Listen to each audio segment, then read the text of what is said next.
আজকে পশ্চিমবঙ্গ নাট্য একাডেমির শেষ নাট্য উৎসবের দিনে আজ প্রদ্যুৎ স্মৃতি ভবনে সময় করে ওনার নাটকের ব্যস্ততার মধ্যেও নতুন নাটক দুটি হচ্ছে, চেকবের প্রস্তাব আর বল হরি হরি বল।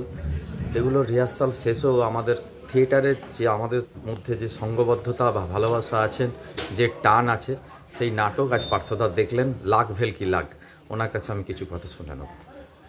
এই নাটকটা আমি বোধহয় এই নিয়ে চতুর্থবার দেখলাম। যত দিন যাচ্ছে নাটকটা অনেক বেশি কম্প্যাক্ট হচ্ছে, অনেক বেশি সার্ভ হচ্ছে।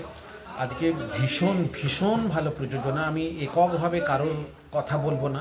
এর আগের 3টে শো অবধি আমি বিশ্বজিতের কথা বলতাম, দীপশিখার কথা বলতাম যে এরা অনবদ্য অভিনয় করছে, কিন্তু আজকে আর আমি আলাদা করে বিশ্বজিৎ বা দীপশিখার কথা বলবো না। এরা তো ভালো অভিনয় করছে অ্যাজ এ টিম ওয়ার্ক, ভীষণ ভালো।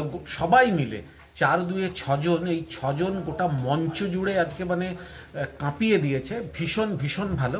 এবং এই নাটকের সংলাপ, এই নাটকের বিষয়বস্তু, এই নাটকের গান, এই নাটকের যে কবিতাগুলি ব্যবহার করা হয়েছে, এগুলি আজকের দিনে বারবার উচ্চারিত হওয়া দরকার। সারা ভারতবর্ষ জুড়ে প্রতিটা প্রদেশেই যেভাবে ধর্মের নামে বিভেদ সৃষ্টি হচ্ছে, মানুষের ভাগ করবার চেষ্টা হচ্ছে, যার মধ্যে দিয়ে রুজিরুটির আন্দোলন, মানুষের দাবি দেওয়ার যে আন্দোলন, সেই আন্দোলনগুলোকে ভেঙে গুঁড়িয়ে দেওয়ার চক্রান্ত চলছে।